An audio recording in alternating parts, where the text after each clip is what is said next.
The building resumed. Help the leaders in the rebuilding. Meanwhile, the prophets Haggai and Zechariah, son of Iddo, were preaching to the Jews in Judah and Jerusalem in the authority of the God of Israel who ruled them. And so Zerubbabel, son of Shealtiel, and Jeshua, son of Jozadak, started again rebuilding the temple of God in Jerusalem. The prophets of God were right there helping them. Tattenai was governor of the land beyond the Euphrates at this time. Tattenai, Shethar, Bozani, and their associates came to the Israelites and asked, "Who issued you a permit to rebuild this temple and restore it to use?" And then we told them of the names of the men responsible for this construction work. But God had his eye on the leaders of the Jews, and the work wasn't stopped until a report could reach Darius and an official reply be returned. Tattenai, governor of the land beyond the Euphrates, and Shethar Bozani and his associates, the officials of that land, sent a letter to Darius the king, and this is what they wrote to him. To Darius the king, peace and blessing. We want to report to the king that we went to the province of Judah, to the temple of the great God that is being rebuilt with large stones. Timbers are being fitted into the walls. The work is going on with great energy and in good time.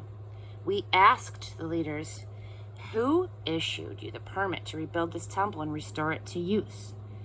We also asked for their names so that we could pass them on to you and have a record of the men at the head of the construction work. And this is what they told us. "We are the servants of the God of the heavens and of the earth.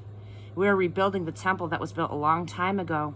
A great king of Israel built it, the entire structure. But our ancestors made the God of the heavens really angry, and he turned them over to Nebuchadnezzar, the king of Babylon, the Chaldean, who knocked this temple down and took the people to Babylon in exile. But when Cyrus became king of Babylon in the first year, he issued a building permit to rebuild this temple of God. He also gave back the gold and the silver vessels of the temple of God that Nebuchadnezzar had carted off and put in the Babylon temple. Cyrus the king removed them from the temple of Babylon and turned them over to Sheshbazzar, the man he had appointed governor. He told him, "Take these vessels and place them in the temple of Jerusalem and rebuild the temple of God on its original site." And Sheshbazzar did it. He laid the foundation of the temple of God in Jerusalem. It has been under construction ever since, but it is not yet finished. So now, if it please the king, look up the records in the royal archives in Babylon and see if it is indeed a fact that Cyrus the king issued an official building permit authorizing the rebuilding of the temple of God to Jerusalem, and then send the king's ruling on this matter to us.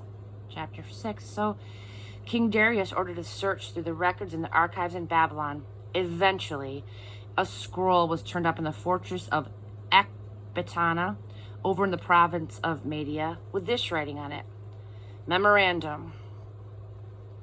In his first year as king, Cyrus issued an official decree regarding the temple of God in Jerusalem as follows: the temple where sacrifices are offered is to be rebuilt on new foundations. It is to be 90 feet high and 90 feet wide, with 3 courses of large stones topped with 1 course of timber. This cost is to be paid from the royal bank. The gold and silver vessels from the temple of God that Nebuchadnezzar carried to Babylon are to be returned to the temple at Jerusalem, each to its proper place. Place them in the temple of God. Now listen.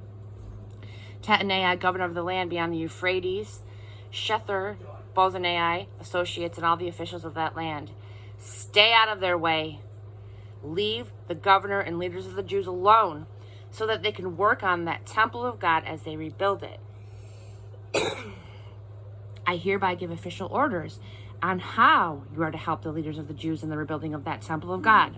Number 1, all construction costs are to be paid to these men from the royal bank out of the taxes coming in from the land beyond the Euphrates, and pay them on time without delays. Number 2, whatever is required for their worship, young bulls, rams, and lambs for whole burnt offerings to the God of heaven, and whatever wheat, salt, wine, and anointing oil the priests of Jerusalem request, is to be given them daily without delay, so that they make sacrifices to the God of heaven and pray for the life of the kings and his sons. I've issued an official decree that anyone who violates this order is to be impaled on a timber torn out of his own house, and that the wall itself made a manure pit. And may the God who put his name on that place wipe out any king or people who dares to defy this decree and destroy the temple of God at Jerusalem. I, Darius, have issued an official decree. Carry it out precisely and promptly. Tattenai, governor of the land across the Euphrates, Shethar-Bozenai and their associates did it. They carried out the decree of Darius precisely and promptly. The building completed exuberantly celebrated its dedication. So the leaders of the Jews continued to build. The work went well under the preaching of the prophets Haggai and Zechariah, son of Iddo. They completed the rebuilding under the orders of the God of Israel and authorization by Cyrus, Darius, Artaxerxes, king of Persia. The temple was completed on the 3rd day of the month Adar in the 6th year of the reign of King Darius.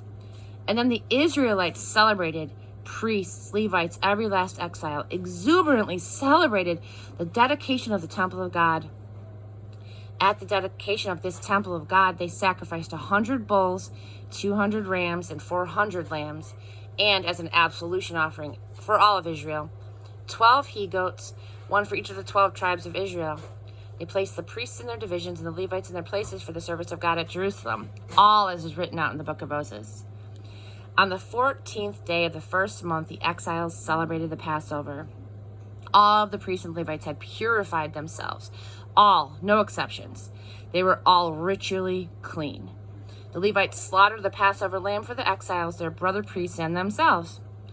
Then the Israelites who had returned from exile, along with everyone who had removed themselves from the defilements of the nations to join them and seek God, the God of Israel, ate the Passover.